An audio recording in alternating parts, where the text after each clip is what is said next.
चीजें बड़ी आप क्लियर कर देना चाहता हूं अगले 2-4 मिनट के अंदर, कोई गलतफहमी रहे ना, खुलकर बात कर लेते हैं। हमारे ऊपर पर्चे देने की औकात पॉलिटिशियंस की नहीं है। ये क्या बेचते हैं, पर्चा देंगे हम पे? कमजोर लोग, बुजदिल। ये इमरान खान पर्चा करवाएगा, नवाज शरीफ करवाएगा, आसिफ जरदारी पर्चा करवाएगा हम पे? ये औकात है पर्चा देने की इनकी? भाट साहब नहीं करवा सकते ये। इनकी क्या जरूरत है कि हमारे ऊपर पर्चा करवाएं?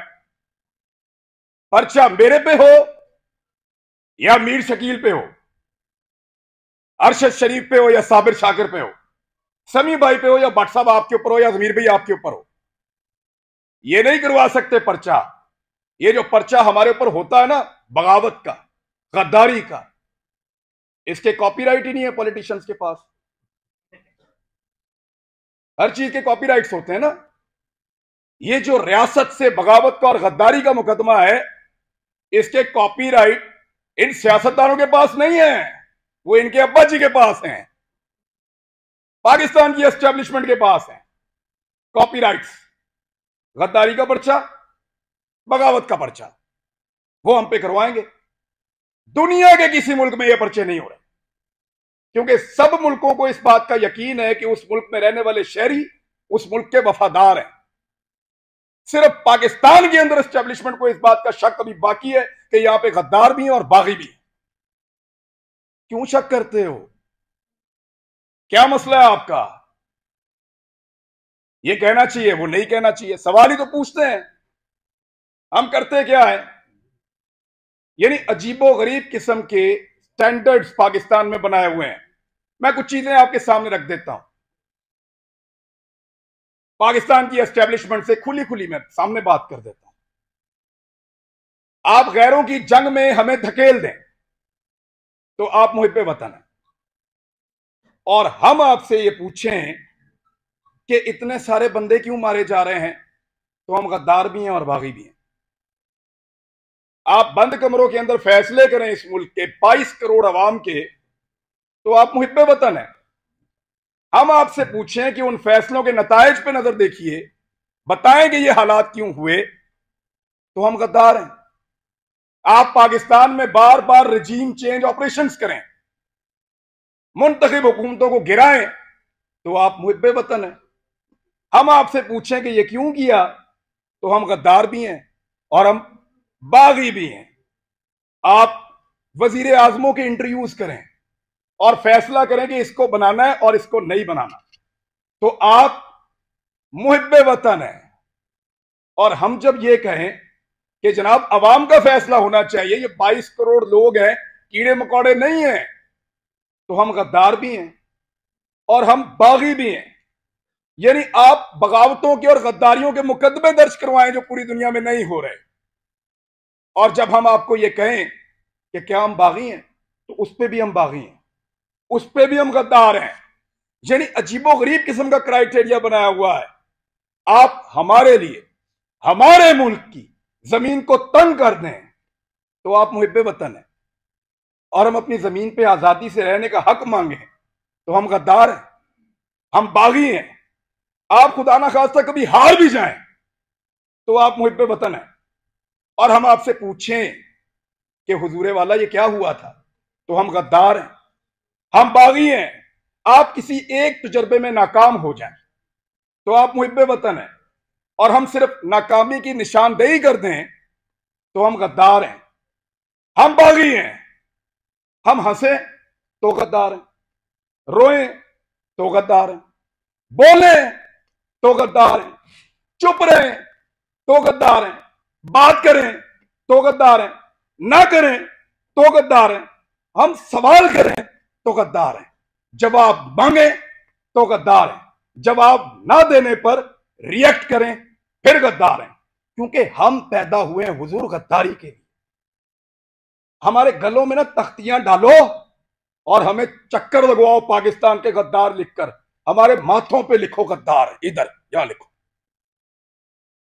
या गोली मार दो, हमारे लिए वो ज्यादा आसान होगा। तकलीफ होती है।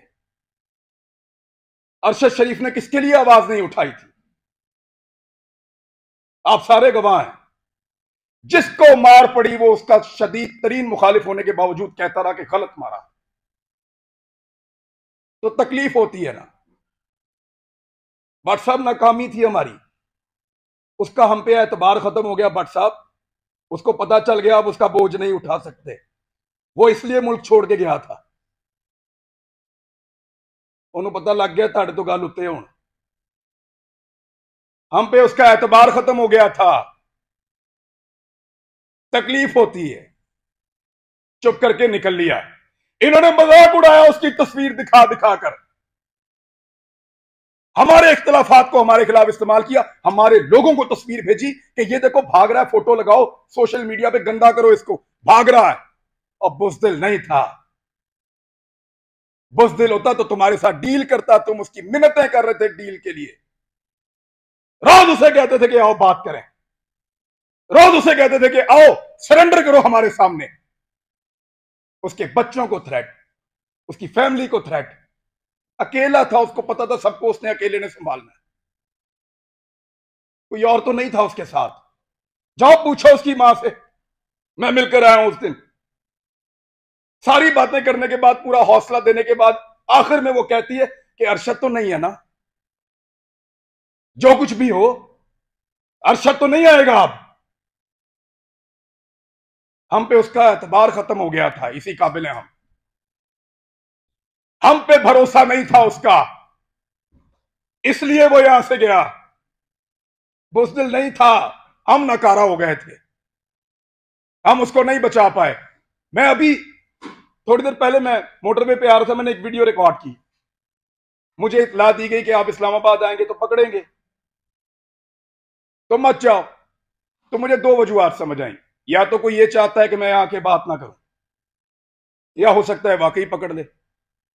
तो मैंने एक वीडियो छोटी सी रिकॉर्ड करवाई, इसलिए कि अगर मैं पकड़ा गया तो ये लोगों तक पहुंच जाएगी वीडियो, और मुझे जो इतला दी है, कैसे दी है, किसने पकड़ा, ये भी पता चल जाएगा।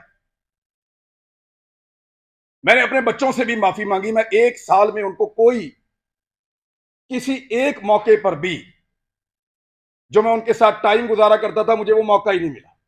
मैंने उसी वीडियो में उनसे माफी मांगी कि बेटा सॉरी, बाबा फिर लेट हो गए हैं, लेकिन वादा आपसे पूरा करेंगे। लेकिन आपको पता है मेरे दिमाग में वाही चीज क्या चल रही थी, मेरा भी आप सबसे एतबार खत्म हो गया।